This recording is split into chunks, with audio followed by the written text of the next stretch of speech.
everybody, it's Courtney, and today we're going to be making a slimline card using the Wallflower stamp set and die set by Trinity Stamps.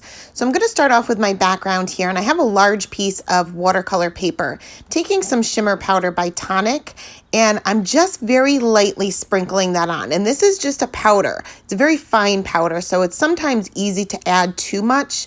So I'm going in with a very, very light hand. I don't want it to take up too much of my background. Then I'm going to take my mini mister spray bottle here, and I'm just going to lightly go over these areas. I'm not saturating the paper, again, because I don't want to cover up some of that white space. I just want it to be a little bit blotchy, if that makes sense. So I went ahead and put this aside to dry. You can see that it leaves behind quite a bit of shimmer, if you can see that on camera. Then we're going to move on to our florals. So I'm taking all of the florals from this stamp set and all of the leaves from this stamp set, and I'm bringing out my Misty so that I can stamp these all at once. I'm stamping with Blackout ink by Ink on 3 because it is a Copic safe ink, and I am stamping on some Nina Solar White 80-pound cardstock. Now these stamps are brand new to me, so I did have to end up stamping these twice in order to get a very bold black outline. That's typical for new stamps, and especially being I'm stamping so many. You can see that I left quite a bit of space between the flowers because I am going to be using the coordinating dies, and I want to be able to run this through my die cutting machine just one time. Wanted a few more leaves, so I am just bringing out my acrylic block and stamping each one of these little leaves another time just so that I can fill up my little bouquet. So we're going to move on to the Copic coloring, and I kept this pretty simple, and I'm only going to show you the coloring of just 2 of the flowers just so that you can see the color combinations that I used. I'm going to go right in with my darkest color here, which was, well, what's going to be at this point my darkest color. Later on, I'm going to bring in an even darker one, but I'm just going over the very darkest areas, basically where one petal is laying behind another, and for the petals that are sort of in the center, it will be at the base of those petals. You can see that I'm not using a whole lot of flicking motions here. You don't necessarily need to. I know that a lot of people struggle with that, and a lot of markers don't allow you to exactly master that flick, which is fine. You can just kind of outline the shadow areas. Now I'm going in with the BG13, and I'm just going to extend these areas out a little bit further. And it looks like I'm doing a flicking motion, but I'm really not. I'm pretty much just scribbling so that I can extend that BG13 out. Once that's done, I'll bring in the BG11, and I'm just going to color in the tips of the petals. You can see that I'm not going over the darkest area. Remember that the lighter the color, the more it's going to act as a colorless blender, and it's going to move your color around when you don't necessarily want it to. So make sure that you don't go over the darkest areas with your lightest color. Now I wasn't getting as much contrast as I would have liked, so I'm going to bring in the BG78, and I'm just going into the very darkest areas and adding this very, very sparingly. I'm not even going to blend it out. I'm just going to add those deepest, darkest shadows, and you'll notice a huge difference with the contrast. So next we're going to move on to the next color combination here, and these particular flowers are super easy to color because all I'm really doing is outlining the shadow areas, again, which is basically where one petal is laying behind another, and it's kind of the whole flower is kind of like a circle, so it makes it really easy to do your shading for this.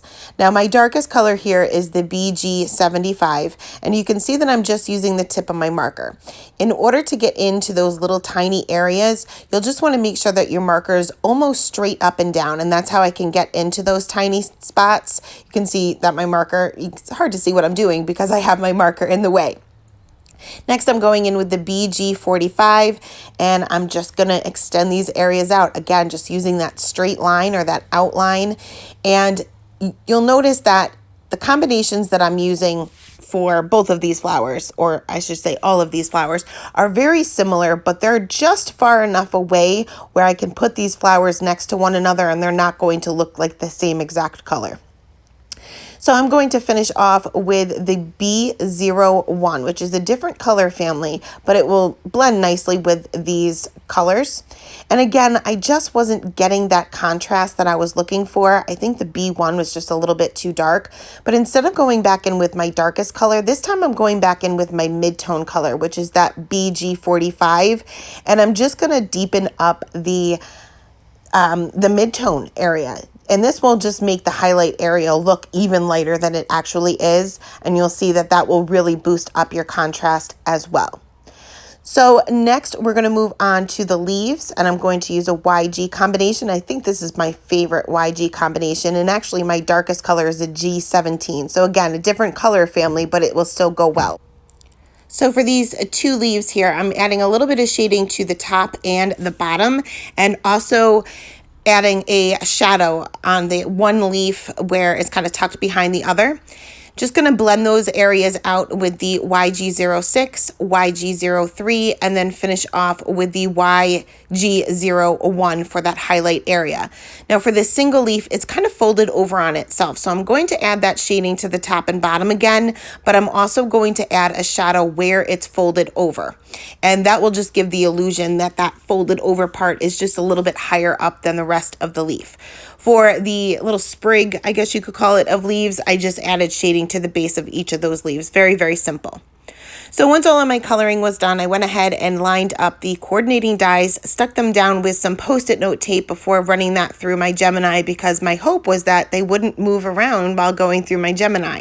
However, I was wrong. You can see that this one really shifted, but I'm going to save it. It may not be used for this card, but if it's tucked behind another flower, I can kind of just trim off that extra white space and still be able to use it for a card.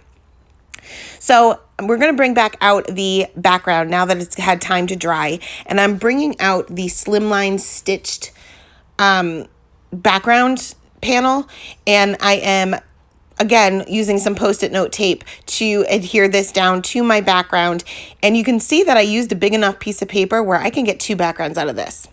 I also cut a piece of white cardstock, and this is just Nina Solar White 80-pound cardstock with the scalloped stitched rectangle. I rarely use colored cardstock, especially when only the edges are going to be showing. So I brought out my Peacock Feathers Distress Oxide ink and a blending buddy brush, also by Trinity Stamps. And I'm just going to add color to all four sides.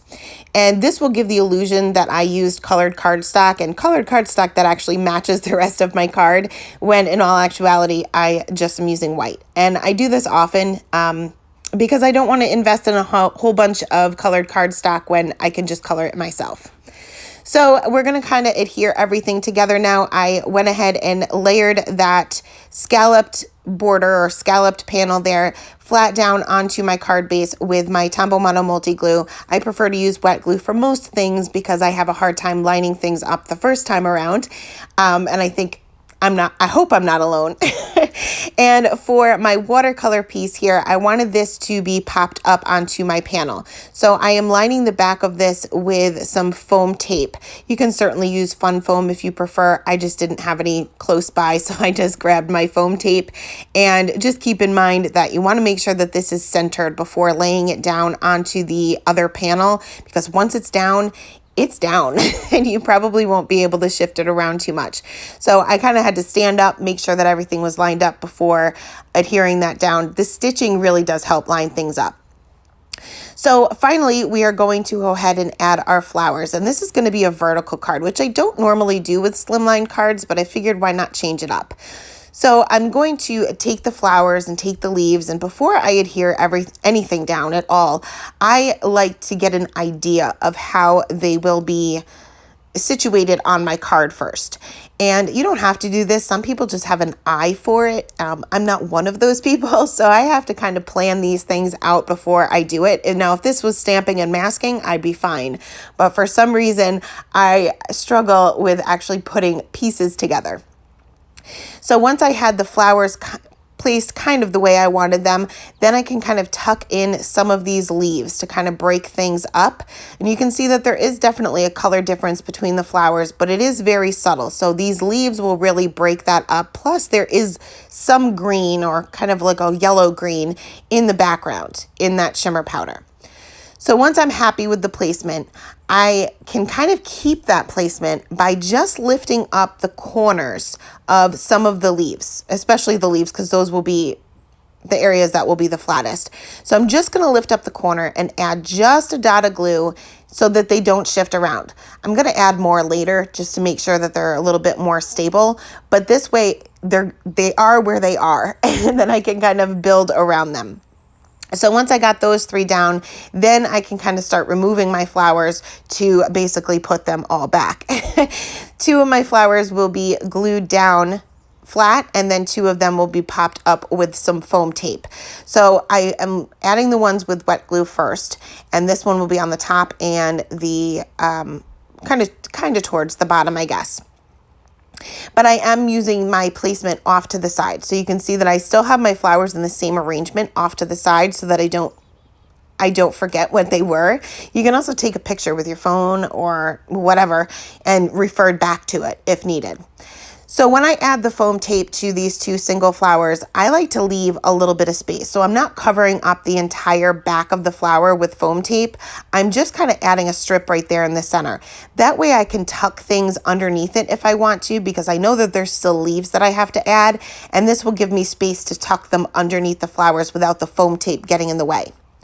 So once my flowers were down, I glued the remaining leaves down and again just tucked those underneath those flowers where I had the spaces between the foam tape.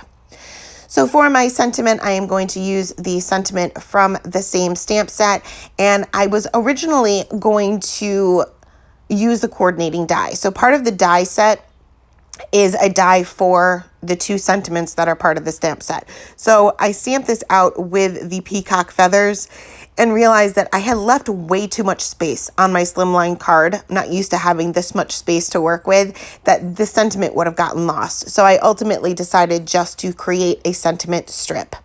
So I am treating my card panel here, or my card stock, just a scrap piece of Nina, and treating that with my anti-static tool. Went ahead and stamped out the sentiment with Versamark ink.